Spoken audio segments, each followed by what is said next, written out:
Hey, Marian, you ready to be back? I'm ready. Let's go. Y'all, the Tech Aunties are back for 2026.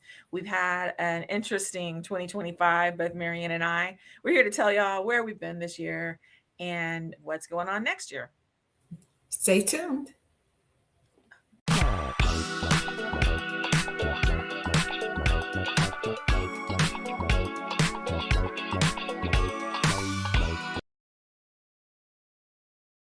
Hey, Marian, what are you doing for New Year's Eve this year? Recording this episode. This is our last chance to get an episode in 2025. We got to do it. Well, we're back. We are back. We're going to let y'all know where we've been in 2025, what we thought of 2025, and what we think is going to happen in 2026. And we'll have a wild card topic. I think that's going to be a really neat new addition to our podcast. I like it. I think so too. I think it'll let our listeners be able to dial in questions and be more interactive with us. I'm actually looking forward to what great minds know out there. I want to know more of that too. And I think this is going to be the year to make that happen. But let's not give away our secrets. Let's get going. All right. So, what did you do in 2025? Oh, man, 2025 was rough. I hear that from everybody. I decided that maybe I needed to go back to full time, and that just has not happened for me yet. I think everybody that's the job market has been interesting to say the least. And had a hard time getting clients the first part of the year, but thankfully towards the end of the year that switched around and I've been able to have quite a bit of work. So I'm very, very thankful for the way things ended up at the end of the year. What did you do this year?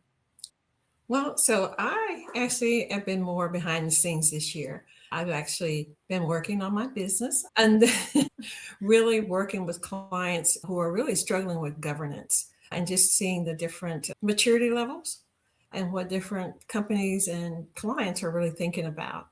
Now, how long has it been since you've actually been out there in the full time? Because you've been an entrepreneur a long time. Yeah, 6 years. So I started in November of 2019. So 6 years. And that's one of the questions I get a lot. Why are you sure you want to come back? And yeah, the answer is yeah. I think I made a lot of typical founder blunders, I guess we'll say.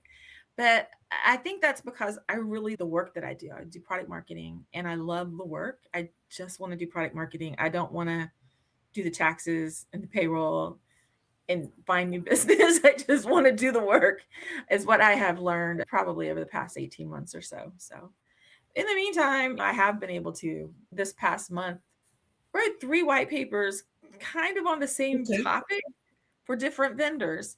So, getting the feedback it's just interesting. Actually, so here's one of my things I'm planning to do for 2026. I don't think I've even told you this yet.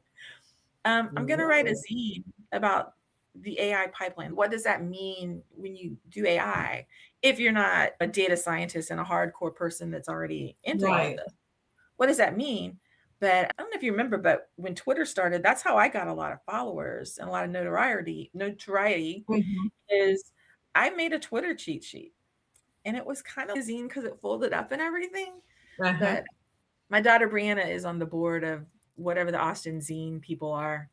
So she's all Okay. excited, telling me all the layouts I can do and everything. I'm like, okay, that's fine. So I've been thinking about it a while, but I think it'd be really cool to just make this as your little cheat sheet for what all these things mean in a very basic sense. So it's not going to go deep or anything, but just how do you this that's the first part of all 3 of these papers, and then it narrowed really quickly into what someone's product can do for you for different parts. So it should be pretty. I mean, if we're looking at building big old data centers and all the things that we're doing, you should know this. If you're in infrastructure, you should understand what this is. Well, a lot of people at the C suite, they don't know, right? No. And so they have real trouble even explaining what AI is, what it does. So to me, I think it's an interesting paradigm that we're really back in those same days it was in the first release of social media and Twitter. What is it? What can it do? How can it help my business? And Yeah. with AI, there's all these incredible claims about, oh, I can give you so much ROI, I can reduce your headcount cost. And so a lot of people in the C suite who don't really understand exactly the impacts. They hear the ROI. And Mhm. so they rush to implement. And from a governance perspective, when you ask them simple questions, well, who owns the data? Who owns the system? Well, how does the system process data?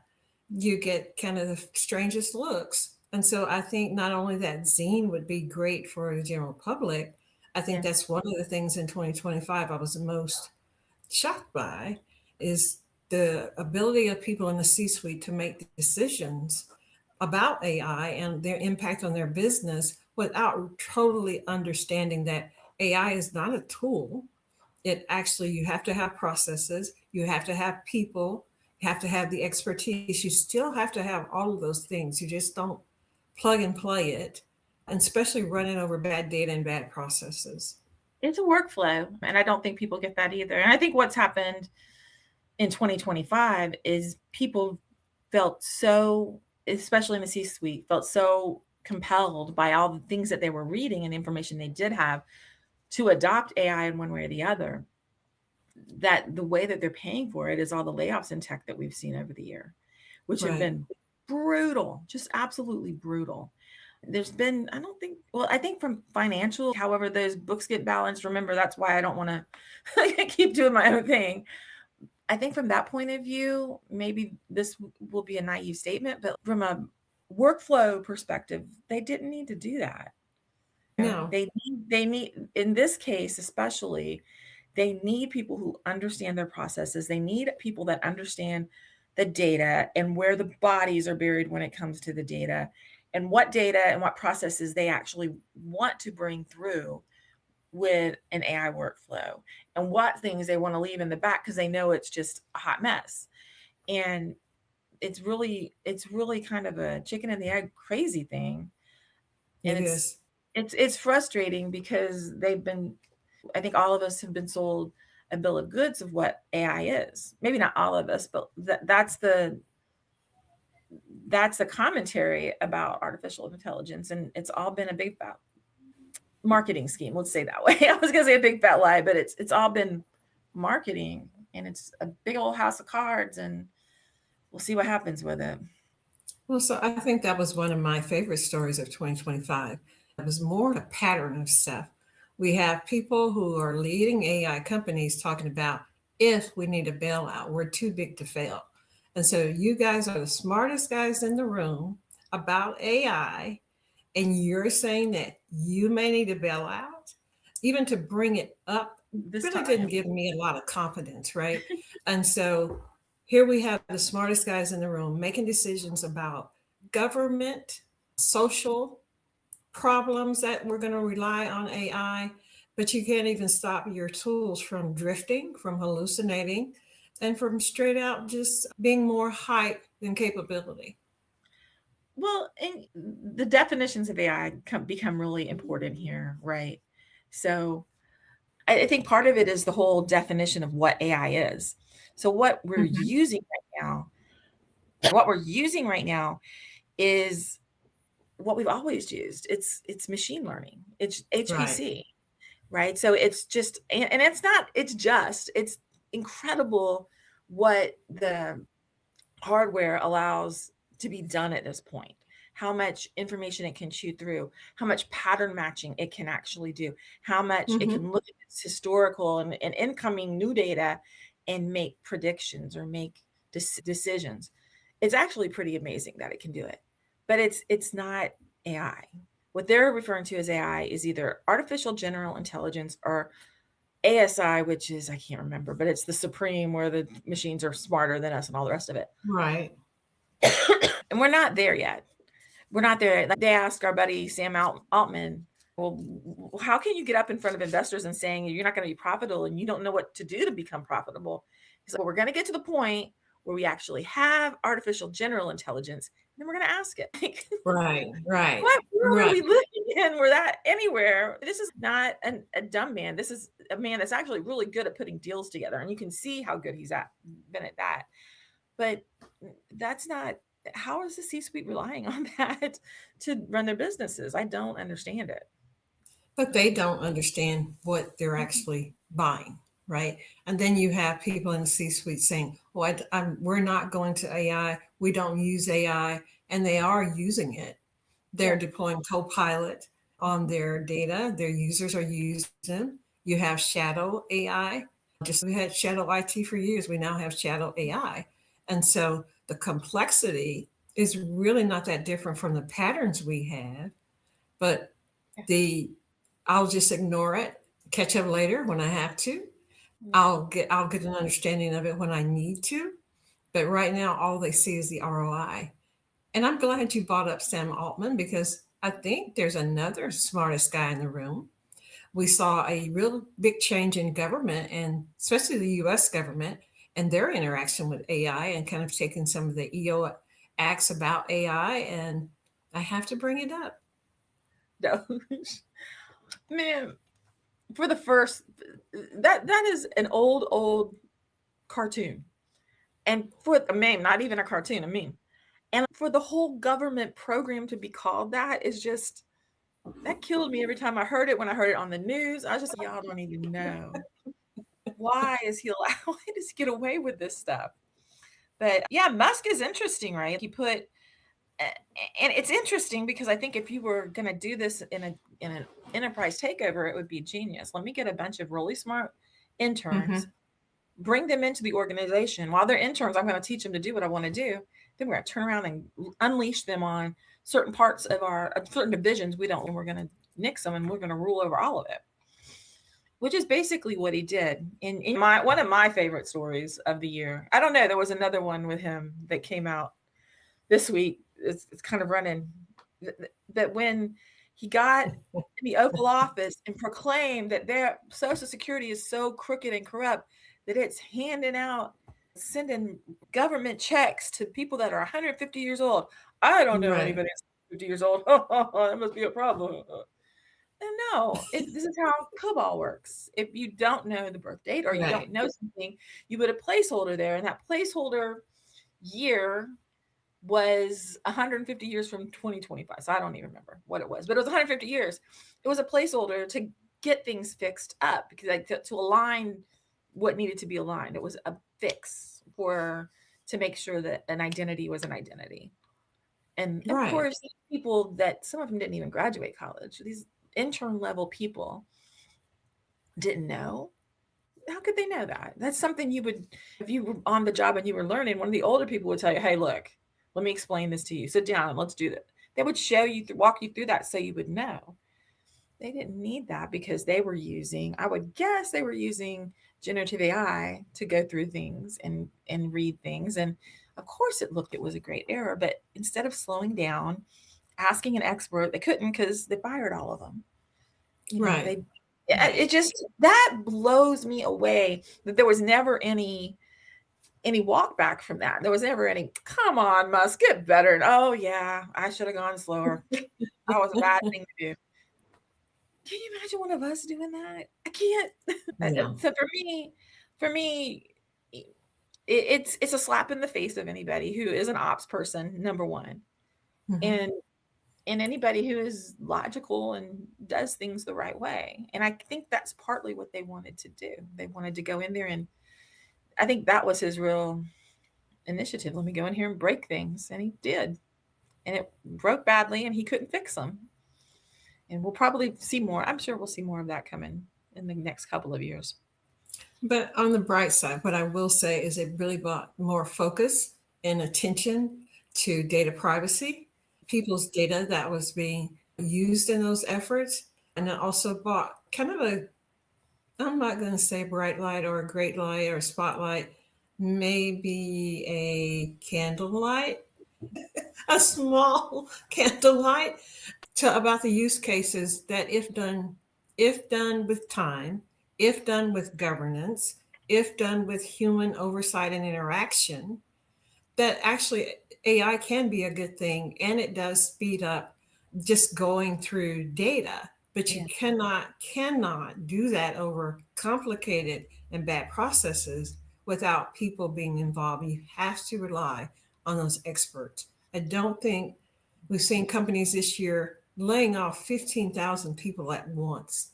Now, if Crazy. you were carrying 15,000 people who had no purpose in your organization, then that's your leadership team. They should go first. It shouldn't be the 15,000 you overhired 15,000 people. I get it, the economy changed, but you sat there and you hired 15,000 additional people who are now impacted, and don't always blame it on AI. I think that's the other pattern, right?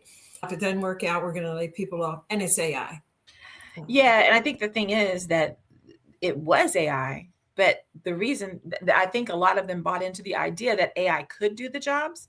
There was something about Salesforce just yesterday or today talking about all the people they laid off that were in Mhm. customer support. They're really hurting and they're having to bring them back because the AI can't do what those knowledgeable people that they had hired could do. But like I said earlier, they've laid off a bunch of these people because those salaries are a way they could recoup the investment money that they have to make to have AI. So it's kind of this really nasty cycle. And that's not being talked about enough, I don't think. So, Well, I'm going to ring a little BS bell on that a little bit, because you still have the responsibility, right? yeah, A CEO, C suite, to know your numbers. And so you knew there probably wasn't even 15,000 people trained in AI in that company. no, You of probably course. didn't interview 15,000 to go through process procedure. You didn't go through 15,000 IT people to know the tooling, the applications, the infrastructure. And Right. so I'm not buying it. Yeah, I get it. You laid off 15,000 due to the promise, and that's all it was, the Yeah. promise of the ROI of AI. And you never thought to retrain, you never thought to talk to the people who actually do the job. So I do think some of this is a lot of BS about blaming your poor decisions on AI. Yeah. Yeah. And that makes AI, I see what you're going with that. Because, Right. So it makes because people fear AI, right? They're not adopting it. Why would I adopt it if it's going to take my job?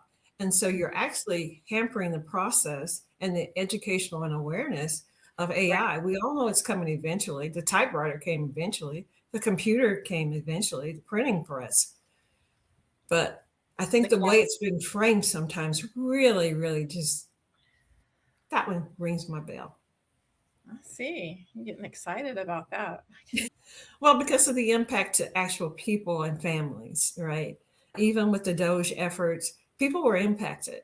Yeah, definitely. I You have friends see, that were impacted that worked yeah. for, I have friends that worked for the really technical parts of the government Mhm. that were doing what Doge said they wanted to do. And they got there and there and got rid of them really quick because it's an awful. So the first part of an AI pipeline is to understand what's your use case. What are you going to do? I saw Right. no use. The use case was find all the waste. Okay, but there was never. Okay, we're gonna find waste in government someplace. That's great, but why is it showing up here and not there? Where is all of this happening? But then the second one and the most labor intensive and the one that takes the most time is data, is finding the Mhm. data, staging the data, preparing the data so it matches your use case and will do the best job it can do and getting it ready for whatever models have been selected. So it's all so you can train those models with this data. It's the hardest one to do and the hardest one to get right. If you don't get it right, you don't get the right answers back. You end up with all sorts of bias in your model. So it's very, and it's because I have played probably the last month or two with this diagram and writing it for different vendors, so different types of the hardware, the infrastructure stack that I am so it's duh. And I don't think it's duh because people are not people are afraid, I think, of breaking down the whole machine because it's so technical. And oh my God, if Elon Musk can't get it right, will I ever be able to understand? Yes, you will. It is not it is not rocket science. It supports rocket science, but it's not rocket science. You Right. can Right. I agree. Yeah. so all right. Yeah. So And so anything for else me about as a governance person, I still think AI governance is still part of infrastructure. I just yeah. don't think you can go out and do infrastructure create all these great use cases, great infrastructures, pipelines, systems without having governance. So for me, AI governance it has to be infrastructure, it has to be baked in. Well, think about it, right? You're so right. Think about the little AI agent you and I are supposedly messing around. We've got to get back to that now that it's a new year almost. And it It's won't destroy the world. It really won't. It won't destroy the world. Well, no, it's something very simple because we're so busy we can't get to our podcast, but we also want to share with you guys all the stuff we're doing from our Tech Aunties accounts. We can't get to that either. So, what we had this brilliant idea. What if we had something listening for when we posted stuff on LinkedIn on between us, 4 different accounts? It's not a secret sauce. It's just a thing. It's just not a secret sauce. It's not.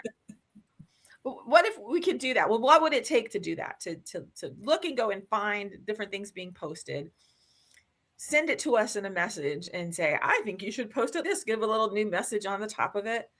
Think of all the things that takes. You're going to have a place to stage it. So probably in a cloud someplace. You're going to have to be able to use one of the AI models to do generative AI. So which model is that going to be?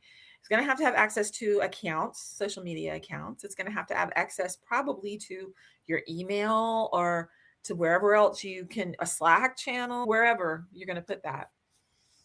And all of this is done, all these AI agents are done with API calls. That's all it is. Right. So this is getting back to your saying it's in the infrastructure. So all of a sudden, I have this thing that's going to go into my Slack or my email. It's going to go into my social accounts. It's going to do all the rest of these things. How do I know that it's secure?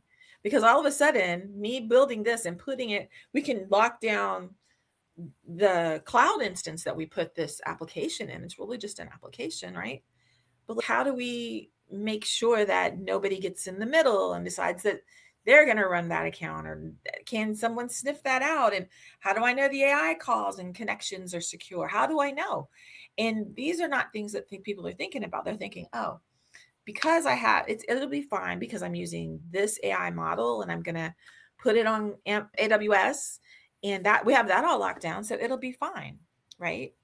And the answer is maybe not. What if people, that's one thing I know for sure. If there's a way to make money off of being a bad guy in tech, people already figured out how to do these little man in the middle attacks, which is probably not all that it is, but they figured out how to get in the middle of these agents, and they're probably using AI to figure it out and write the code. So, but why would you have to? You're pulling data from old networks, old systems, right? And so it's interesting that you used an old term, man in the middle. That has not been reinvented. It's the same attack, same principle that you would use on an old HP vac sitting in the back room. It's still the same thing. The data is locked in archive, or no, I don't want to call them ancient because I think I use that word a lot, but they're in these older systems. And it's not terabytes of data. It's data on data on data on data.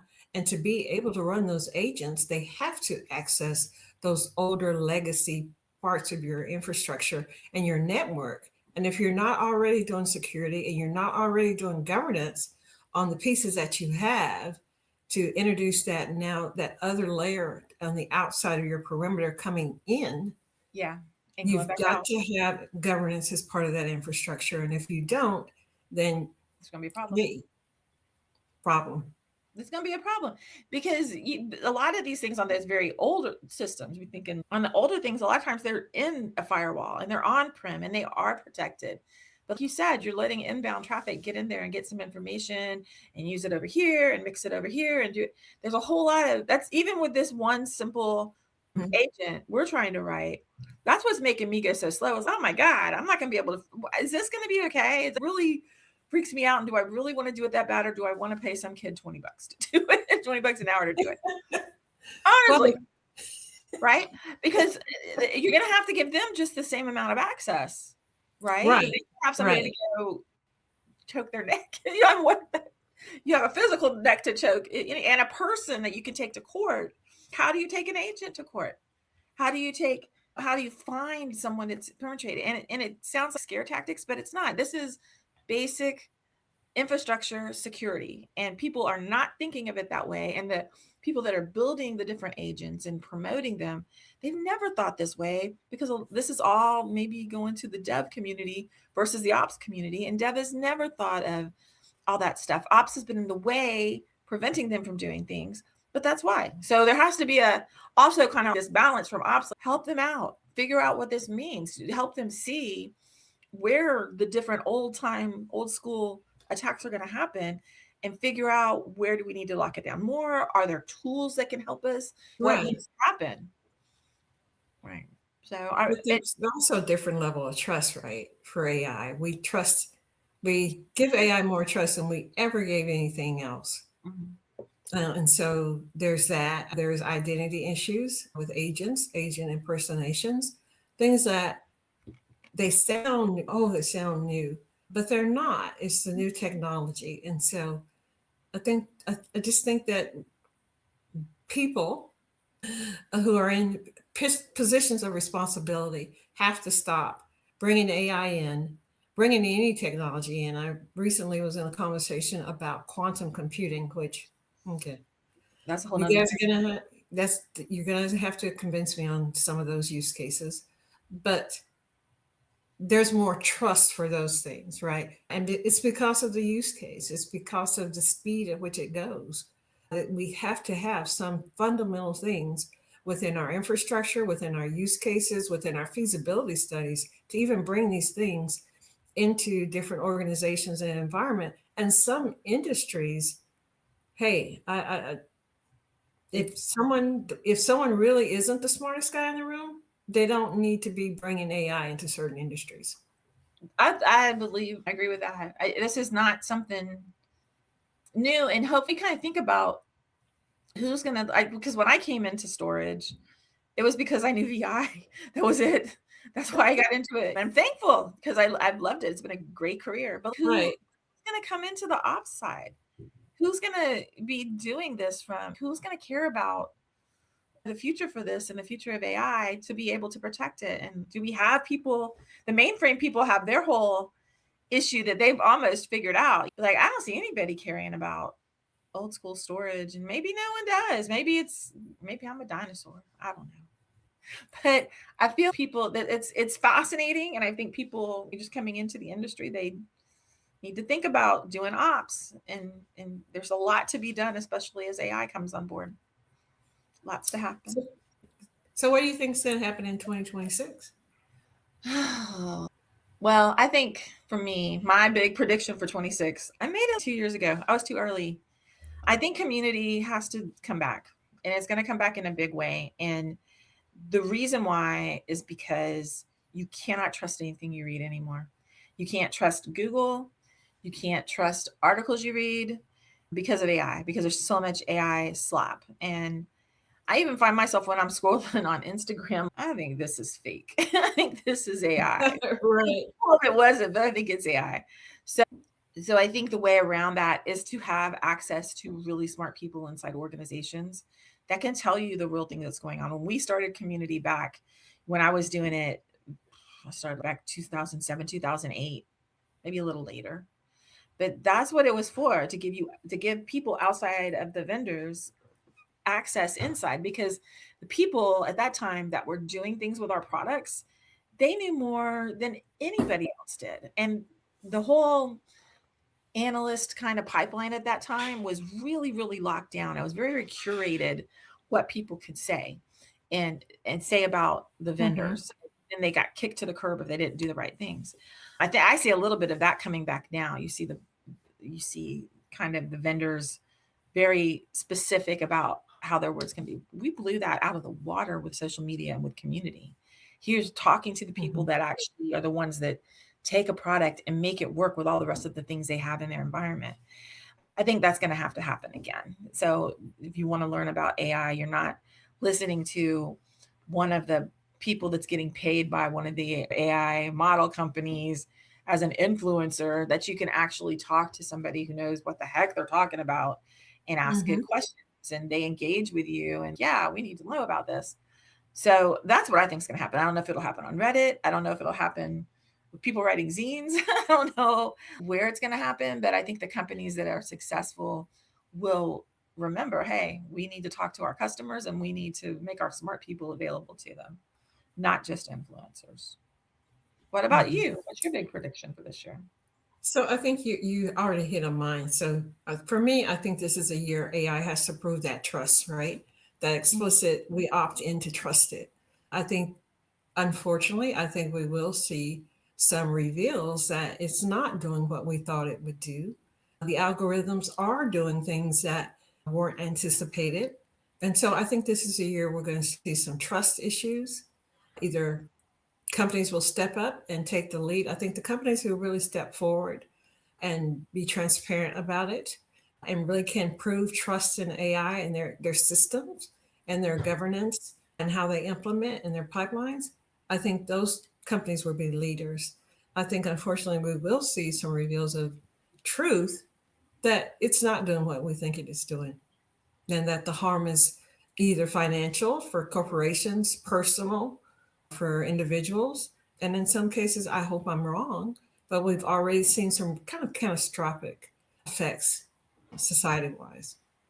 Yeah, I think so too. I think if we can get to the point where companies have a good handle on how AI is working in their organization and they can start teaching people that instead of all of the hype around it, it, and it's going to solve everything, it's just a workflow. It is a application.